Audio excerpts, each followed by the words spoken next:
Welcome to Coleman Report Live. I'm Bob Coleman. We're talking Main Street and the small business lenders who help it grow. Welcome all. Short week for us. We were off on Monday. We got a packed agenda today. Lance is in the house. Delaney, you're in the house. You're graduated. You're look how relaxed you are now. Yeah. Congratulations. I definitely feel more relaxed. There you go. Congratulations. Bob, give her a couple of months, and then she starts graduate school. So there you go. There you go. And congratulations on that.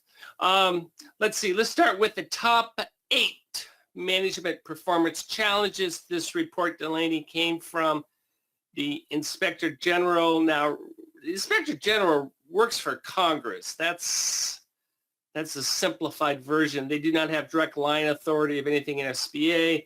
They're funded separately, and their boss is Congress, but obviously the two want to work together and be good SBA citizens, and they don't want to be at odds with each other. But they report to Congress every 6 months. This just came out when, Delaney? This is as of March 30th? So it's for the first 2 quarters of fiscal year 2022, but it just came out, I believe, last week. And there are the 8, and we have 2 specific for lenders. Delaney, anything jump out at you in terms of what SBA needs to do? Well, of course, besides the first one with all the economic relief programs with fraud risks and vulnerabilities, I think the 2 that really apply to lenders is the 4th one, that risk management and oversight practices need improvement to ensure the integrity of the loan programs, and number 6, the identification of improper payments. And Lance, an improper payment is what? Well, that's when a lender submits a guaranteed purchase package to SBA. SBA reviews that guaranteed purchase package and pays it. And then Inspector General comes in and looks at, they come back, it's called a NIPERA review, improper payment review, and SBA comes back, takes a second look, and makes a determination that either it shouldn't have been paid at all, or maybe not, it should not have been paid in the amount that it was paid. Maybe it should have been repaired. So it's a second look at a guaranteed purchase, making a determination that the right decision was made. Lance, have they codified in the rules the look-back period?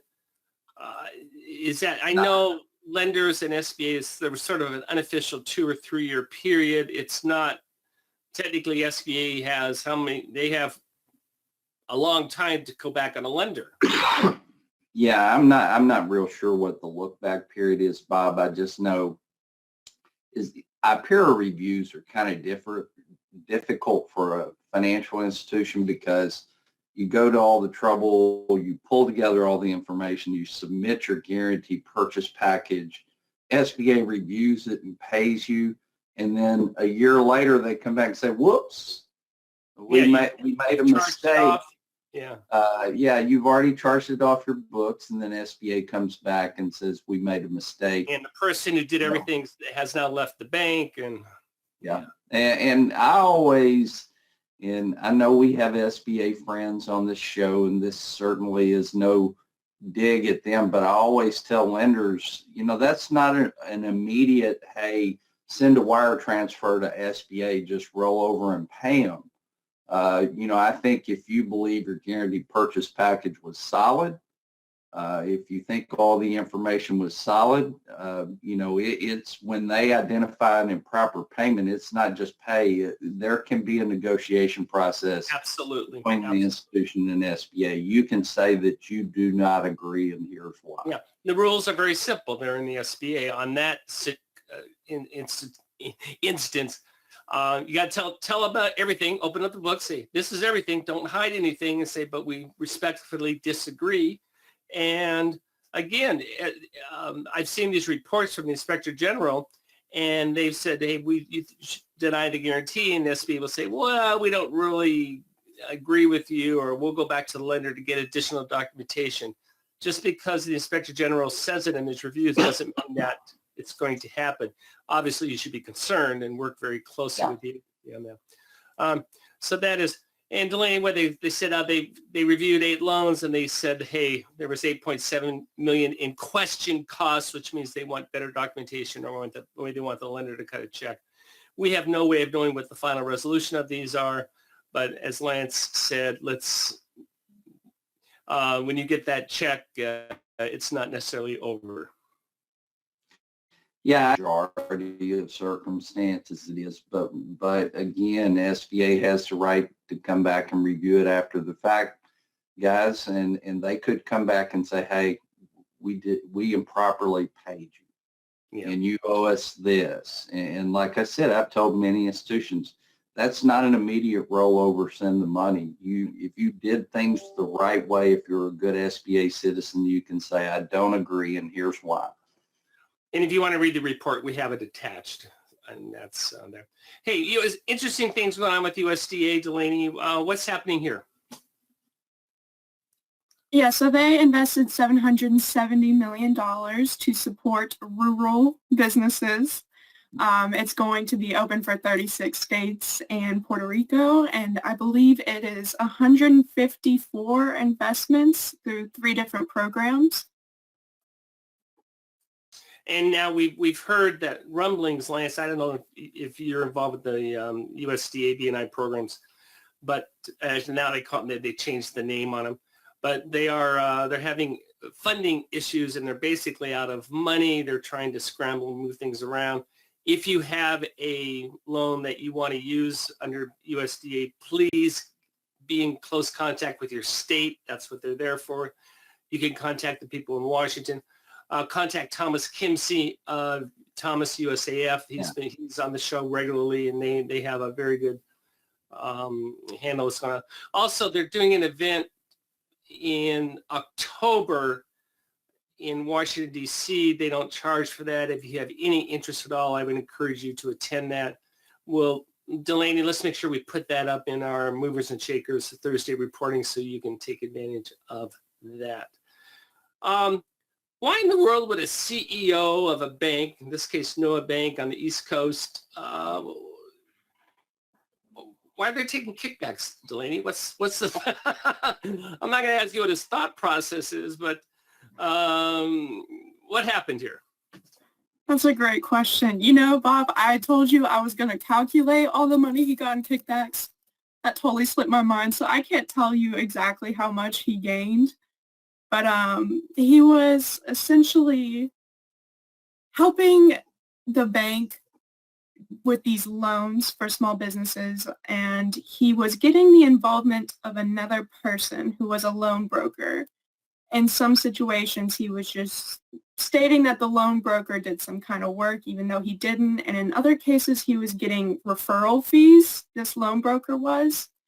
So once he got these fees, they would funnel it through companies and do different tricks, trade in checks for cash and split it. So he was working with this broker and getting kickbacks throughout this. In addition, he had another scheme.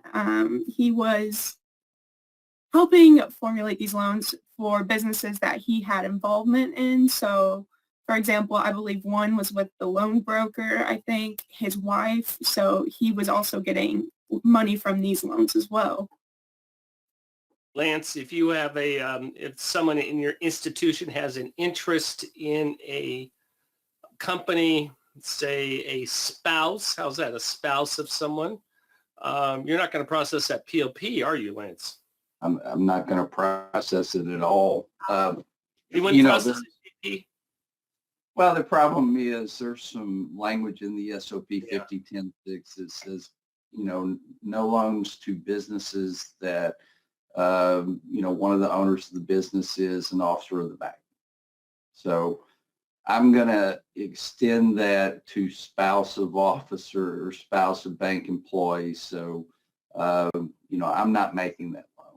But, the funny thing about fraud, and I want to share this story, my first job out of college in 1983 was with the FDIC. And one of the worked on was a banker. When we closed the banker was making loans to fictitious businesses, and then he would funnel the money to an account in Tennessee and then to an account in the Bahamas or somewhere like that. And one of the first projects I ever worked on as a professional was would have been a Fraud Friday story, guys, but Delaney was not alive then, so she could not have written about it. But fraud's been around for a long time. It just seems to be talked about a lot more today than it was then.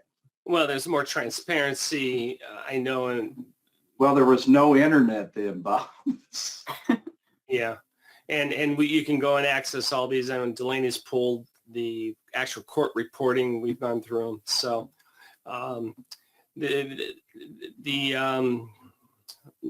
is do not, be careful of your conflict of interest. So obviously this man went across the line. Do you know what his sentence is? Has he been sentenced yet, Delaney? All it really said is he was convicted. He has quite a list of charges, but no, I'm not so sure about a sentence. Very good. Well, we'll follow up on that. And Mr. Feusner, an attorney, thought it'd be better to get money from the government than do his law firm. What did he get? So he applied for more than $8 million from 5 different financial institutions. He stated he had a lucrative law firm. Office. Yes, a lucrative law firm, that he had special clients. He was a seasoned attorney when in reality, law firm actually did not earn any money, I believe. So he managed to obtain these loans using false statements. And he also, in addition, managed to get a loan for his wife as well. All of these were backed by the Department of Veterans Affairs or the Small Business Administration. There you go. There you go. That's there. I was off script on that one. How much of the $8 million was funded? Was all that funded to him? I'm not so sure. They didn't specify an exact number there. And I got to ask the question: what type of car is he driving? This one does not have a story about a car. The next one sure does. We'll dig deeper on that. That's your homework. Now that you're out of, you've graduated, you got some time during the summer. Let's dig deeper. And Mr. Stonebarger, this must have been one hell of a wedding. It sure seems like it. So he managed to get some loans through the EIDL program, the EIDL grant program, and PPP. Obtained like almost $900,000. In addition, he also got some money from the Colorado Pandemic Unemployment Assistance. We've been doing this a long time, Delaney. I've not seen proceeds go to a weight loss program. Yes, that was a new one. Another thing I've noticed the past week or two is I've been starting to see a lot of plastic surgery. That's kind of a new one for me. In addition, there's bridal expenses, jewelry, a Peloton, and then travel and resort expenses. Well, we don't know. I like the Peloton too. Guys, resort expenses. Go ahead, Lance. I need the Peloton bike. If the court wants to offer me the Peloton bike at a price, I might be willing to buy it. But those are some interesting things that he used the money for. Absolutely. And he got almost $1 million, and the kudos for the Justice Department. They're on these a lot faster than they have in the past. And I'm glad they're doing this. Obviously, these people need to be caught. We cover what we can on that. But at the end of the day, these are still within acceptable parameters in terms of losses. But it's just amazing how people feel they can get away with it over and over again. How many different loans did he get, Delaney? Do you know? That was another thing they did not list. I apologize. Okay. Hey, Lance, we have a question from Ahmed. Ahmed's in the loan underwriting training, and I believe, he graduated. He got his certificate. Congratulations. And he said, hey, we want to push the community advantage. He's the lender in charge at his institution, a community bank. And he said, the question is, do we have to take a primary residence if it is available? My understanding of community advantage lending, Ahmed, is, I probably mispronounced your name, and I apologize for that. I'm in that same boat. The collateral rules on a community advantage loan are similar to a regular SBA 7A or express loan, in that if the community advantage loan is $25,000 or less, no collateral is required, including no primary, secondary, or second mortgage or third mortgage, junior mortgage on the residence. If it's over $25,000, you need to use prudent lending standards, which would include taking a junior mortgage on the residential real estate if there is enough equity available in that primary residence. So the rules, to my knowledge, are the same as 7A and express collateral rules. Now, when I answered this, I also threw in another line and said, however, I expect this to change with the new SOP. I have no inside knowledge, but Lance, that seems like a safe statement. Would you agree with me? I think it is, Bob.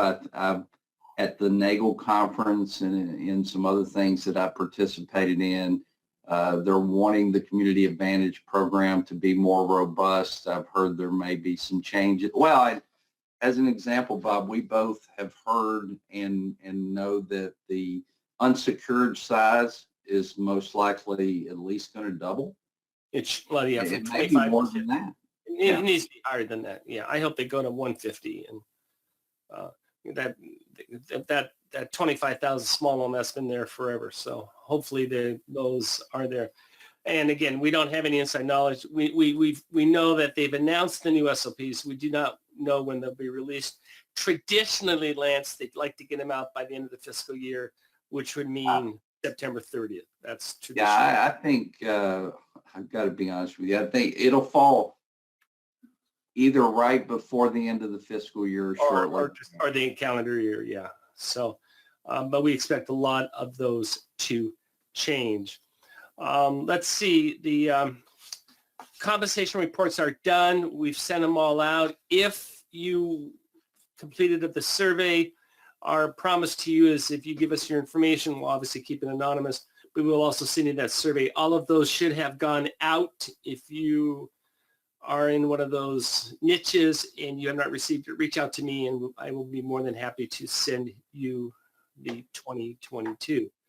We revamped it and we lost our 20th century format and we put into a little bit more nicer format. So it's more pleasing on the eyes. How's that for the younger generation, Lance? How's that? Yeah, that works. What Lance, about our big webinar? What are you doing Wednesday, Lance? Why is this important? Why, Lance, give me your 30-second elevator pitch why people need to attend. Guys, the webinar next Wednesday, I'm very excited because it's a brand new webinar. And, you know, I had to dig in and spend time in the SOP and looking back at projects in the past. But I think everybody wants to ask a question.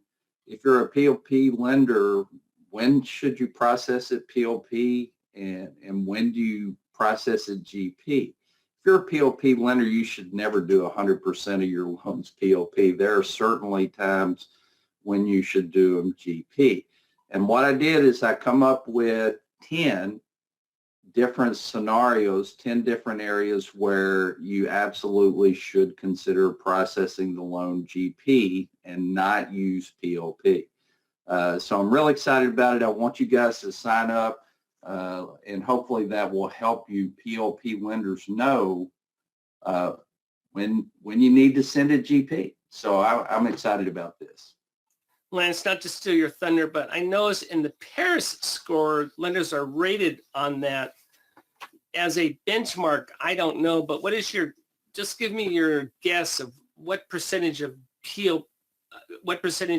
loans should a PLP lender process GP? I've never heard SBA really speak to the actual percentage, but if you're a PLP lender, they do look at how often you send loans GP. And it's something that I've preached for years. A good SBA portfolio has diversity in size, diversity in industry type, and diversity in processing type. And that means, you know, a good watermark in my eyes, Bob, this is not from SBA, but this glance from experience is if you're a PLP lender, probably at least 20-25% of your loan should possibly be considered to be processed GP. And Yeah. those are the areas we're going to talk about, because I can tell you from somebody who's worked thousands of guaranteed purchase packages, I'm a happy camper when I have a GP approval on a guaranteed purchase. That means SBA signed off on eligibility. That means you're not, very high likelihood there's not going to be a denial on that guaranteed purchase. So just knowing when it's time to take a step back and look deeper and consider, should we do this as a GP loan? And like I said, this is a new product. I was excited about developing it, and I hope you guys sign up and take advantage of it. Yeah, and we'll go through that, and it really is, and I think it's important. Well, very good. Delaney, thank you very much. Lance, thank you. Please ask questions. We will be on Monday, and we will have Mr. Riosti. Let's find out what's happening in Washington. Everyone have a nice weekend, and thank you all for joining us today for Coleman Report Live and for supporting America's Main Street, one entrepreneur at a time. Have a nice weekend. Have a good weekend.